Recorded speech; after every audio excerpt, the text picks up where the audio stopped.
What's up, guys? Steel City Dash Game here. I just wanted to do a little review of the code reading app I use and my OBD2 interface that I use for my vehicle. This is very cheap.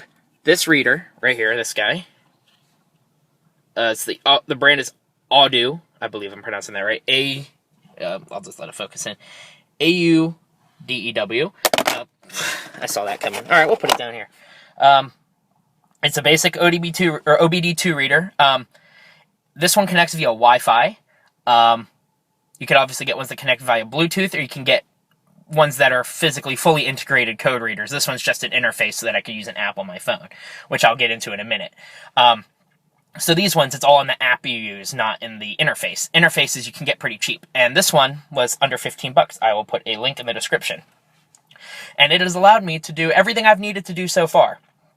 So, just know that what I'm about to talk about the app is the important part. This receiver has lasted me a year now. It's been perfectly fine. It does everything I need it to do. So, I mean, you can cheap out on this. And realistically, if you're like me and you have an app like I have, you could cheap out on the app too, and you could be able to read a plethora of codes for not much money.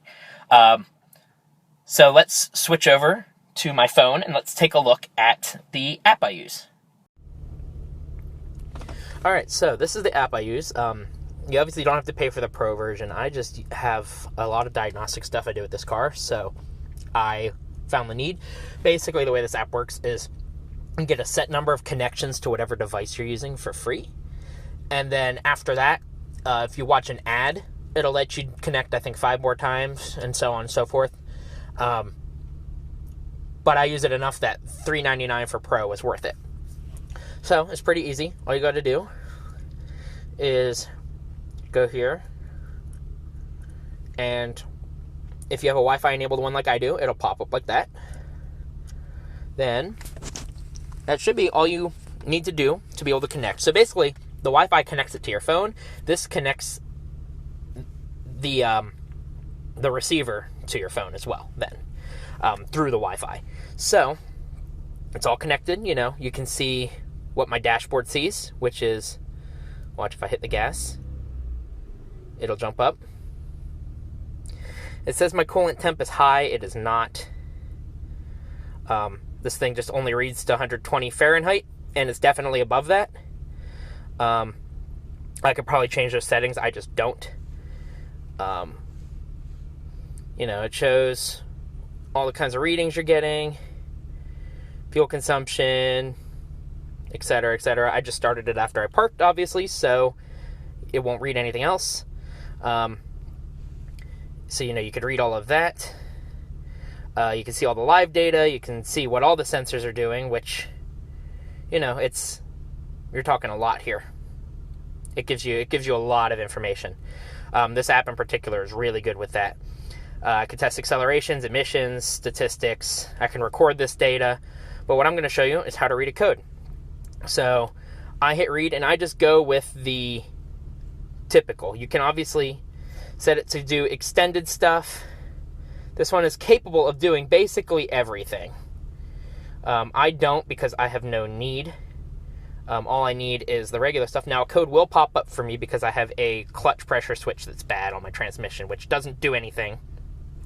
All it does is throw a light. It doesn't affect how it drives.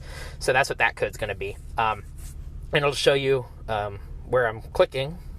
Well, of course, it's going to do that. Where I clicked, it shows you whether it's a confirmed code, a pending code, or anything like that. Now, even if your fuel tank is low, mine reads that code. It does not read airbag codes, and does not read the maintenance light, which the maintenance light's kind of interesting to me that it won't read. But either way, it gives you what OBD2 is saying, and then it gives you, since my car's a Honda, it tells me what Honda means by that. Which I don't have experience with a ton of other codes, so I don't know if it's that intensive for everything, but the fact that it does that for a transmission code, which normally is a $100 diagnostic at a dealership, a lot of code readers can't actually read that.